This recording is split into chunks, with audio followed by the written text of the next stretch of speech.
Hey, there's the boat doctor. Come down here, get a little non-ethanol up in here. 22 footer, I'll probably put about 40 gallons, 50 gallons in here.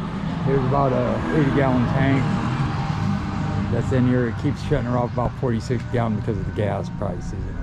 I got a reverse chine. This is a real unique boat. Got an 8-foot bottom on it. You have to go to the big boys to get normally that. It's got a delta on the offshore bracket, how it keeps the water flow to that prop, the motor. You got a delta pad up underneath. It's flat, transitions up, and you got probably a 20 by 50 by 55 degree hole on this. Heavy duty, like 3 to 4 inch reverse chine right back there. Got a nice pad back there for the trim tabs. You can add your transducers to that, a dive ladder, rear entry door. Got this 250 bad, you know what, Yamaha VMAX show motor with 15 by 15 saltwater 2 series Yamaha. That's what you want to do. They can handle that stainless steel prop, these V6 gear cases. There's your water pickup. Back here you got 2 pickups. So when you're doing this at home, either tape that off and use your flushers, or get a bullet nose earmuff that goes there, and then a standard one that goes there, and have them both full bore gas or water going into it. If you don't have that, tape that, put water to that. Freshwater flush, that's only if you get back and you hook a hose. You do not start the motor, you can hook a hose to that, and if it comes out warm and that cowling's warm, it's going to work. But if it's cold, don't bother, use the flushes. You can also use those and that one, but just don't use that one by itself. These are all saltwater protected, same as prop shaft, drive shafts. Got internal zincs, external zincs. Nobody else does that. It's got U-Flex, hydraulic steering. These are red. I like this the Hulk look. It's green. It's a 2023. You can tell by the last 2 digits. Yeah, me and Ruben designed this boat back in 2006. Actually, he built it. I just put a lot of input. You got your Active 3 Ranch transducer, tandem axle mag wheels with the polished aluminum outside. Nitrous fill, you don't have to nitrous, that's just for cold weather. That's green caps, you can just put regular air is fine.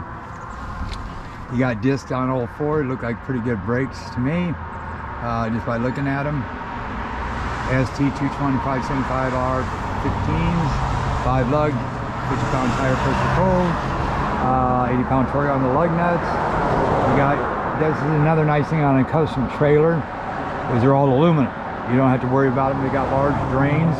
Reminds me of a guy I knew in high school that built his own aluminum trailer. He did a hell of a job, but he didn't put no holes in it. And we went to dump it at Loon Lake, and the whole damn trailer and boat floated. We couldn't get the boat off because they're, you know, it's like a boat. You seal it up, and there's no way for the air to, it's just a big air chamber like a Stavy craft. So he had to drill holes in, it worked fine. Anyway, short story. Trim tabs over, you know, that's way too big. I would have cut them down. You don't need that big trim tabs on here. You got rub rails on here. You got big straights. You got on the trailer, back of the trailer, you got 4 2x6 bunks with decking on it, so it slides right on. You don't have to worry about U-bolts, hangers rusting on you. You got the good Shakespeare 5225 XP, so that reaches out and touch somebody. Good intent is a good radio. If you can get a good radio with bad intent, you got a bad radio. Got a Simrad, I think that's a Halo Plus. We'll see when I get out there. I got to set all that up. Crab Dabbit, 1101s, I think, the 30 to 60 inch Scotty. You can run 15-pound weights all day long. Got the Mini Coda, yep. Self-deploy. If you ever have to take this thing off, you can just release this and this pulls out, and then you can just take this off. Got your ram mount up there, large window, dual wipers, anchor guard up here. Got a 2-speed. I like the step where you can step down here and get down here and hook up if it was too deep into the water. B-block, so you really can't screw loading this up. The finish, I mean, it just loads just perfectly. You catch that and it'll just drive you right up there. Provolene instead of the black, that way it doesn't leave black marks up there. Heavy. Look at those welds, perfect. The trailer's awesome. 2-inch ball. Check the brake fluids up underneath there. You got your safety chains there. Flat 5, and your safety cable for your brakes. And we'll go inside real quick. These are just deep and wide. These boats can cut through some serious water. These and the Stavies. But this one here is hard to beat. that rear entry door. Right there's your vent. Ski pylon. You can actually make a table, cut that down, slide it down, and make a table, or you can make a piece that goes on there with wing nuts that you can have hand lines out the back, and then take it off if you don't want to use it for skiing.